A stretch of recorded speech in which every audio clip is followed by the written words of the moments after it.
ನಾನು ಗೌಡ, ನಾನು ಕುರಿ ಮಟನ್ ತಿಂತೀನಿ, ಕೋಳಿ ತಿಂತೀನಿ, ಅದು ಪ್ರಾಣಿನ ತಾನೆ. ಆಮೇಲೆ ಇಲ್ಲಿ ಇಷ್ಟು ಜನ ಇಲ್ಲಿ ಬರೀ ನಾವು ಫೋನ್ ಮಾಡಿ ಮಾತಾಡ್ಕೊಳ್ಳೋದು ಒಂದು ವಿಡಿಯೋ ಮಾಡೋದೊಂದು ದೊಡ್ಡದಲ್ಲ. ಎಲ್ಲರಿಗೂ ರೈತರಿಗೆ ಹೊಡ್ತಾ ಬೀಳ್ತಿರೋದು, ಎಕ್ಕಡಿಂದ ಹೋದ್ರು ರೈತಗೆ ಹೊಡ್ತಾ ಬೀಳ್ತಾ ಇರೋದು.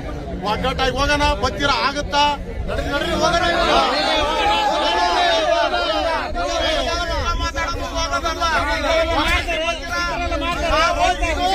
ಹಿಂದೂ ರಾಷ್ಟ್ರ ಇರ್ಬೋದು, ಹಿಂದೂ ಮುಸ್ಲಿಂ. ಗಾಂಧಿ ನೆಹರು ಮಾಡಿರೋದು ಹಿಂದೂ ಮುಸ್ಲಿಂ ವಾಸ ಮಾಡಕ್ ಮಾಡಿರೋದು. ಗಾಂಧಿ ನೆಹರು ಕಾಲದಲ್ಲಿ ಮಾಡಿರೋದು ಇದನ್ನ. ನಾನು ಹಬ್ಬ ಎಲ್ಲ ಮಾಡಿರೋದು ಇದನ್ನ. ಆಫೀಸರ್ ತಗೊಳ್ಳಿ, ಅಲ್ಲಿಗೆ ಕಟ್ಟಾಕ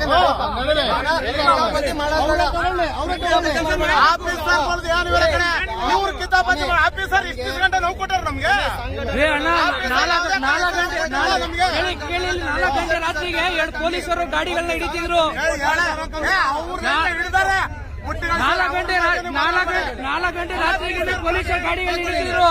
ಹಿಂದೂ ಸಂಘಟನೆಗಳಿಗೆ ಬಂದು ಅವರು ಕೇಳಿ ಅಣ್ಣ, ಇಲ್ಲಿ ಬನ್ನಿ ಹೋಗೋಣ ಒಟ್ಟಿಗೆ, ನಡೀರಣ ಅಣ್ಣ, ನಡೀರಿ ಹೋಗೋಣ ಒಟ್ಟಿಗೆ. ಎಲ್ಲರೂ ಹೋಗೋಣ, ನಡೀರಿ ಅಣ್ಣ. ಒಗ್ಗಟ್ಟಾದ್ರೆ ಎಲ್ಲರೂ ಒಗ್ಗಟ್ಟೆ.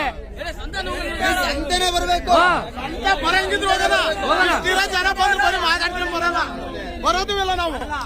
ಎಲ್ಲಾ ಜನ ಹೋಗಂಗಿದ್ರು ಮಾತ್ರ ಬರೋಣ, ಅಂತ ಹೋಗಲ್ಲ.